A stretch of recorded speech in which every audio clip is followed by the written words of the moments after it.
Vamos falar agora do segundo grande despertamento nos Estados Unidos.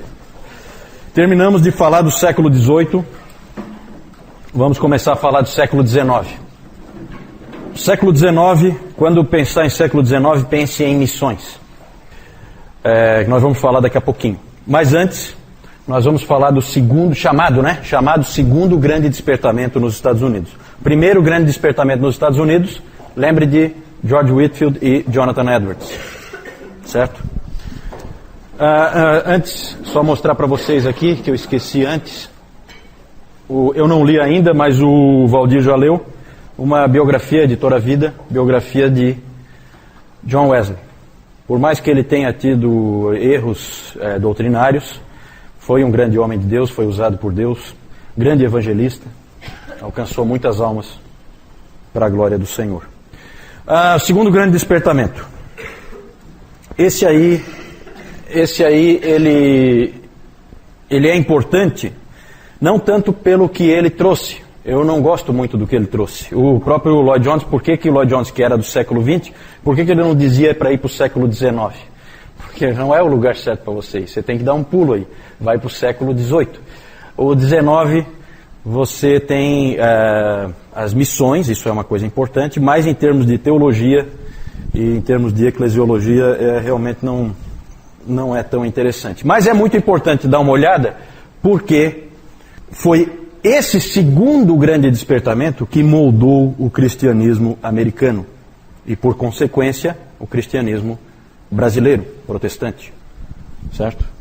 A gente fica falando dos Estados Unidos aí, não é porque a gente é colonial, mas é porque as igrejas protestantes, tirando a luterana, as igrejas protestantes no Brasil, todas elas vieram a partir de missionários americanos. Então a igreja americana é importante para nós, sim.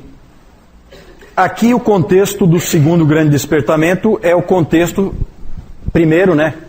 A coisa começa, o quadro em que o segundo grande despertamento ocorreu é o pós-guerra da Revolução da Independência dos Estados Unidos.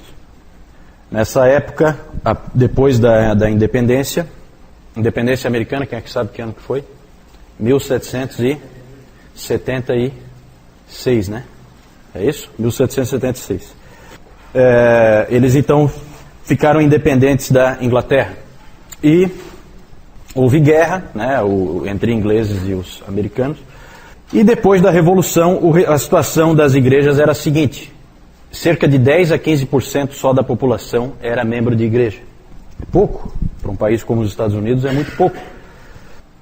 Mas no final do século XVIII começaram a pipocar avivamentos em várias regiões, despertamentos.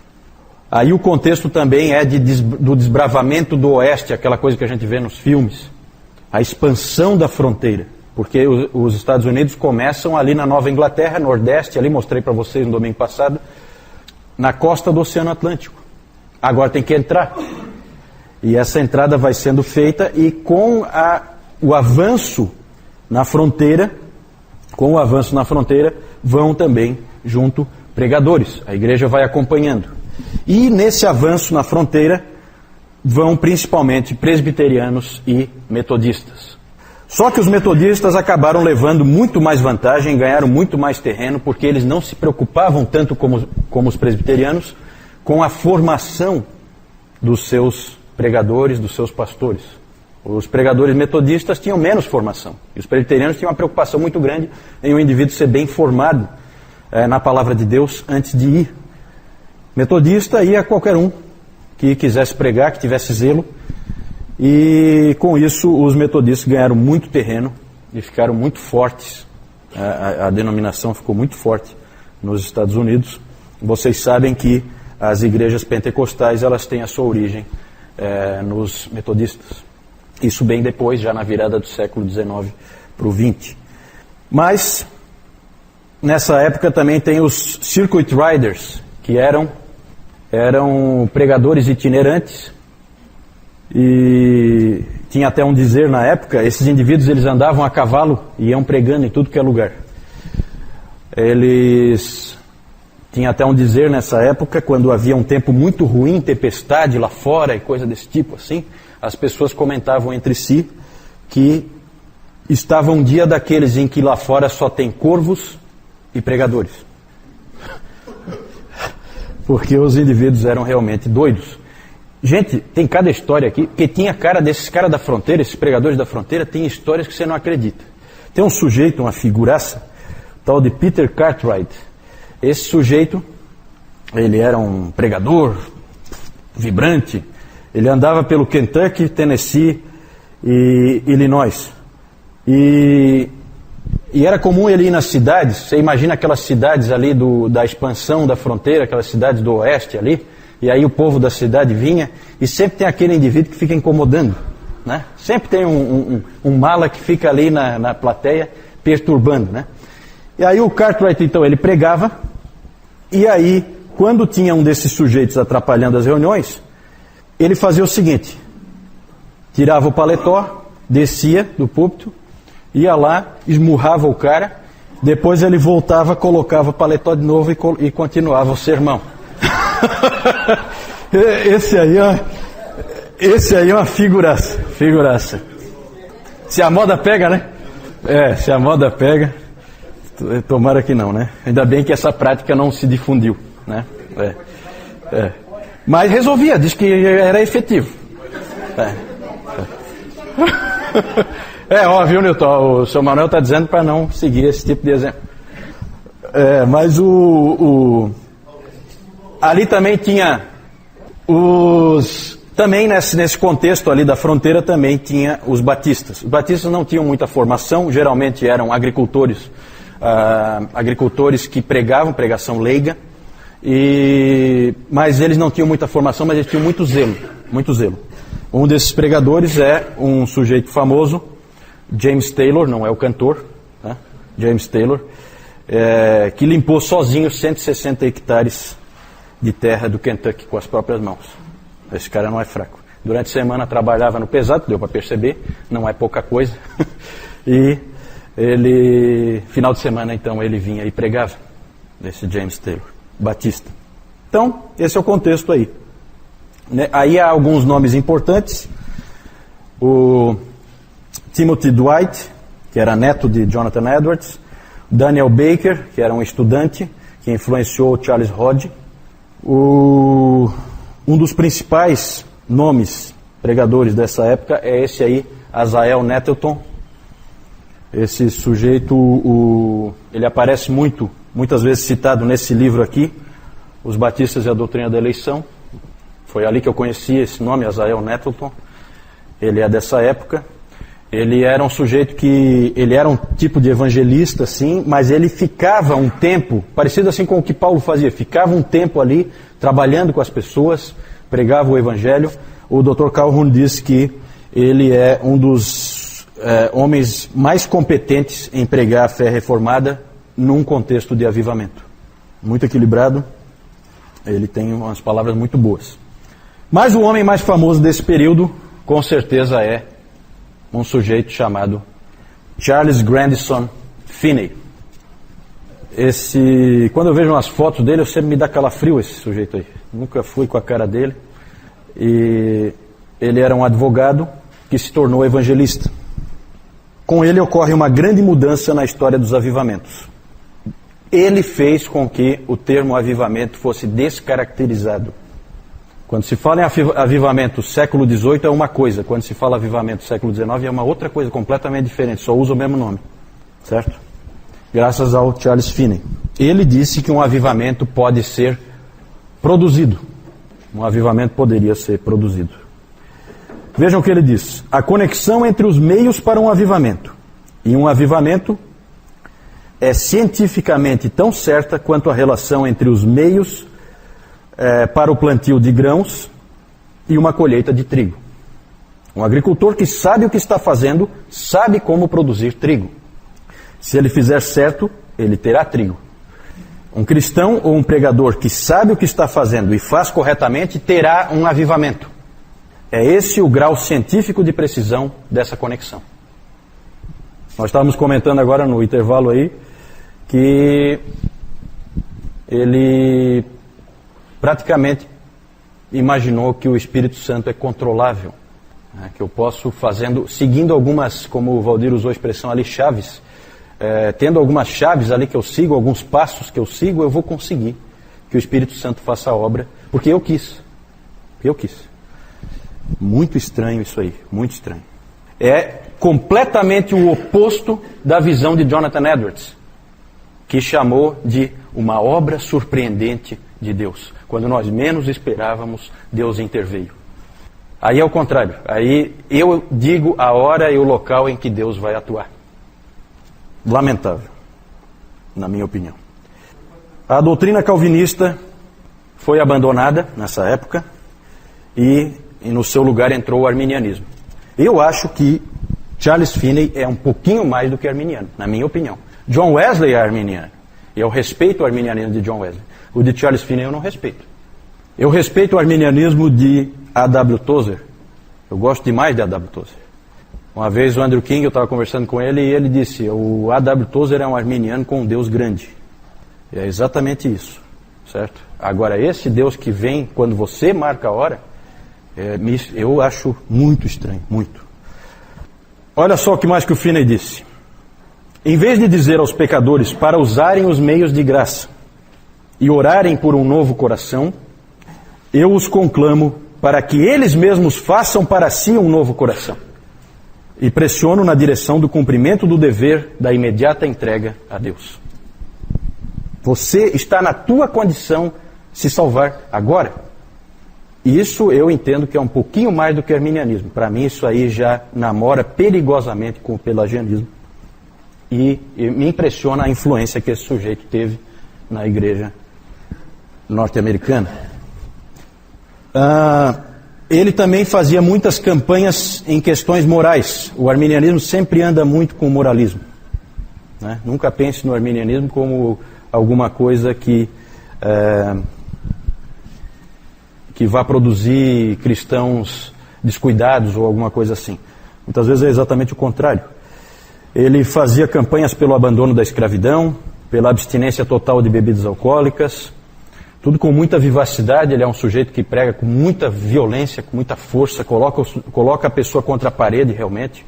Era um indivíduo que tinha o poder de controlar pelo discurso as pessoas, né? Ele tinha um magnetismo pessoal. Com o Finney era tudo preto ou branco. Então é assim, com ele tudo radical. Aqui, ó, é assim, e ele vai dizendo o que é que tem que ser feito. Depois do Finney, os avivamentos passaram a ser reuniões organizadas, promovidas por teologia arminiana e com grande ênfase em reforma social. Isso aí produziu grandes transformações na igreja. Uma coisa que o cristianismo americano tem até hoje é o avivamentismo, que são as cruzadas evangelísticas, esse tipo de coisa. Nós vamos marcar o avivamento, nós vamos alcançar milhares de pessoas no dia tal, na hora tal, vamos trazer o fulano de tal aqui e nós vamos alcançar aqui nesse país. É assim que funciona. Vocês sabem que esse é o pensamento do protestantismo americano hoje. Influência, esse tipo de pensamento só veio aqui no século XIX, com o Charles Finney. Então, dali em diante, toda a religião americana é baseada em avivamentos, nesse sentido. Outro aspecto que aconteceu também foi a cristianização dos Estados Unidos. Passou a ser um país cristão, como a gente costuma ver. Houve uma mistura muito forte entre o social e a igreja, essas coisas andaram juntas. É claro que aqui não é só a influência do Finney. Nós não estamos falando do Finney aqui, nós estamos falando do segundo grande despertamento. Então aqui estão envolvidos todos os pregadores da fronteira, toda a influência deles, certo? E aí os Estados Unidos, eles se tornaram um país dito cristão. Outro aspecto, democratização do cristianismo. Só que democratização aí num sentido um tanto quanto negativo. Porque o que acabou acontecendo é que cada americano passou a ser o seu próprio teólogo, depois do segundo grande despertamento. Passou a haver uma rejeição do passado, uma rejeição de tudo que tinha antes. Tudo tinha que ter origem americana, então muito aquela coisa ferrenha de patriotismo, um patriotismo assim um tanto quanto bobo, né? E ingênuo, né? E aí o abandono, aqui por exemplo os batistas acabaram negando toda a sua tradição confessional, a Confissão de Fé de Londres de 1689 e depois a Confissão de Fé de Filadélfia de 1833, tudo isso foi para a lata do lixo.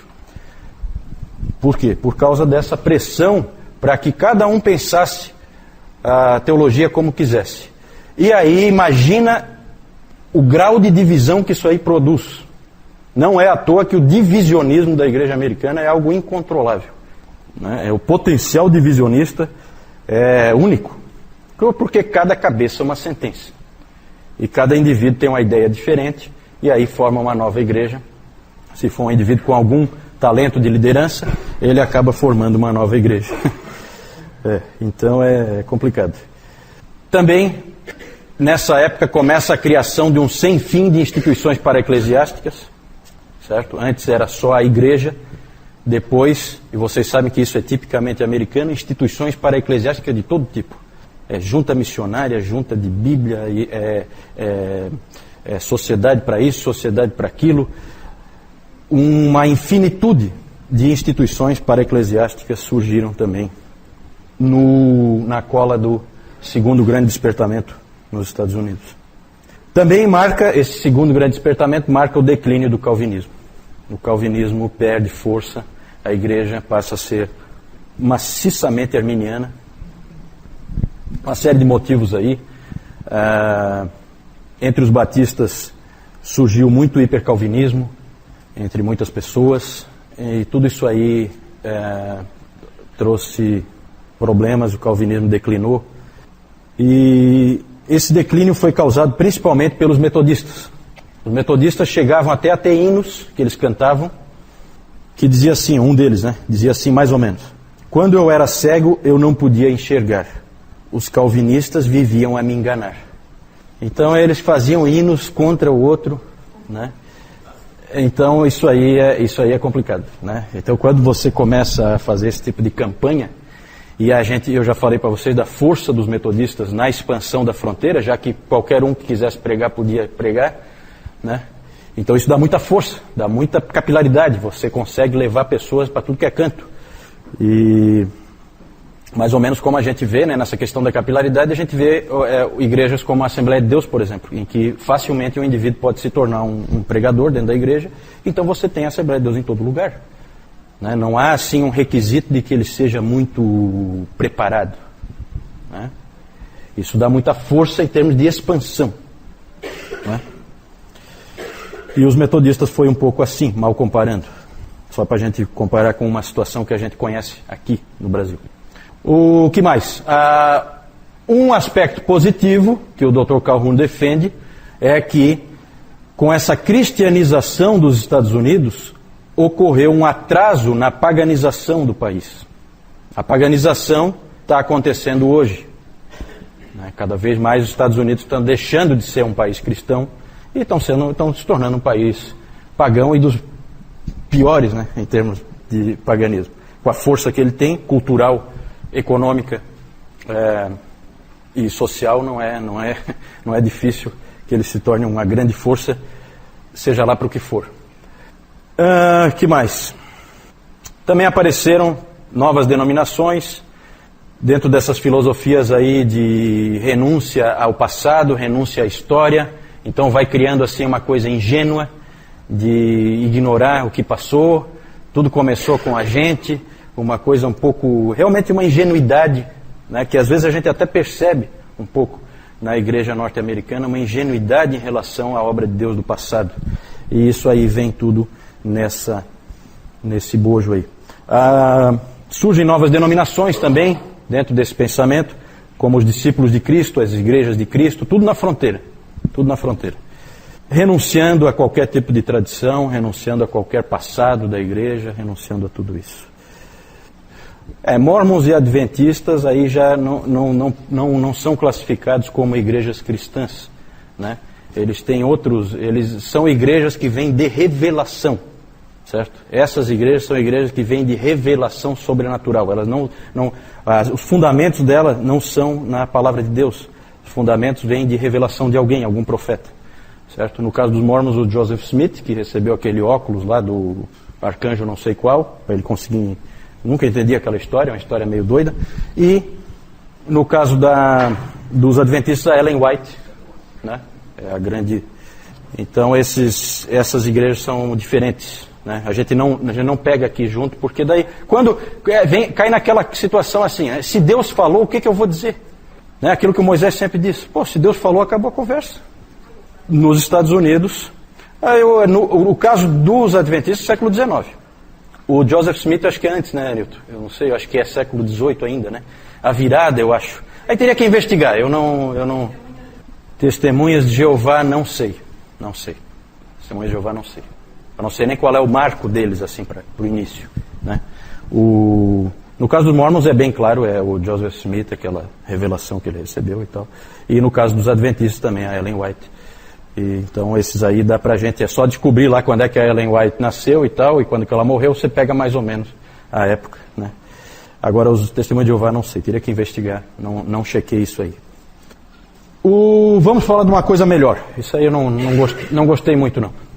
Esse Finney aí, ele, olha só a cara dele, tem uma foto dele mesmo, eu não gosto dele, ele me causa arrepio, tem.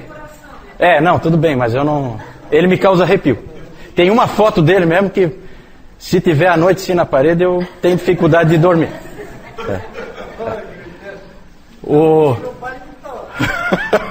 O Nettleton é uma carinha melhor, né?